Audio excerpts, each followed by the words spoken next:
জুলাই সনদের মধ্য দিয়ে স্বীকৃতি পেল বাংলাদেশের আরো 2টি প্রশাসনিক বিভাগ। দীর্ঘদিন যাবৎ বাংলাদেশের মানুষ একটা বিষয় শুনে শুনে আসছিল যে বাংলাদেশে 8টি প্রশাসনিক বিভাগ আছে, আরো 2টি বিভাগ করা হবে।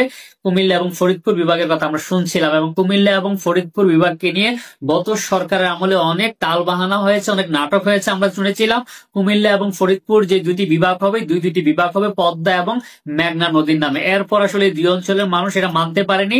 দীর্ঘ অপেক্ষার অবসান ঘটিয়ে বর্তমান অন্তর্বর্তীকালীন সরকার জুলাই সনদের 68 নং ধারায় রেখেছিল যে বাংলাদেশে আরো 2টি প্রশাসনিক বিভাগ করা হবে। বাংলাদেশের প্রশাসনকে বিকেন্দ্রীকরণ এবং ঢেলে সাজানোর জন্য যেই 2টি বিভাগের ধারা উল্লেখ রেখেছিল 68 নং ধারায়, যে কুমিল্লা এবং ফরিদপুরকে 2টি আলাদা বিভাগ করা হবে। আজকে জুলাই সনদের স্বীকৃতি হয়েছে, জুলাই সনদে আনুষ্ঠানিকভাবে স্বাক্ষর হয়েছে। বাংলাদেশে অনারম্ভ অনুষ্ঠানের মধ্য দিয়ে জুলাই সনদ স্বাক্ষর হয়েছে, যেখানে বাংলাদেশে 25টি রাজনৈতিক দল তাদের সম্মতি প্রকাশ করেছে, তারা আনুষ্ঠানিকভাবে স্বাক্ষর দিয়েছে।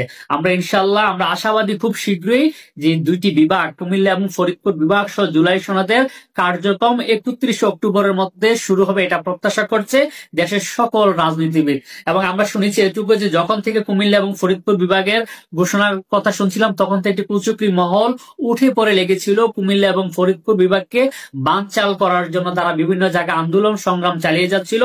সকল আন্দোলন সংগ্রাম উপেক্ষা করে সর্বশেষ আলহামদুলিল্লাহ আজকে জুলাই সনদ স্বাক্ষর হয়েছে, সকল রাজনৈতিক দল স্বাক্ষর করেছে। এক্ষেত্রে আমরা কৃতিত্ব দেব আমাদের কুমিল্লার 2 কৃতি সন্তান, কুমিল্লার 2 সিংহ পুরুষ, বাংলাদেশ স্থানীয় সরকার পল্লী উন্নয়ন সমবায় মন্ত্রণালয়ের মাননীয় উপদেষ্টা আসিফ মাহমুদ সজীব ভুঁইয়া এবং বাংলাদেশ নাগরিক পার্টি এনসিপির দক্ষিণাঞ্চলের মুখ্য সংগঠক হাসনাত আব্দুল্লাহ, তাদের প্রচেষ্টা এবং মাননীয় প্রধান উপদেষ্টা ডক্টর মোহাম্মদ ইউনূসের নেতৃত্বে জুলাই যে সনদ, সে জুলাই সনদে বাংলাদেশ জাতীয়তাবাদী দল বিএনপি, বাংলাদেশ জামাত ইসলাম এবং এনসিপি সহ যে গণ অধিকার পরিষদ সহ বাংলাদেশের সম্ভাবনা 25টি রাজনৈতিক দল তারা জুলাই সনদে স্বাক্ষর দিয়েছে।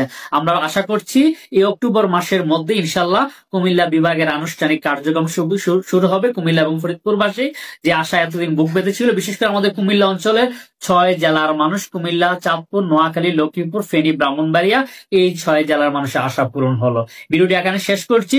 শেয়ার করে সকলকে দেখার সুযোগ করে দিন। আল্লাহ হাফেজ।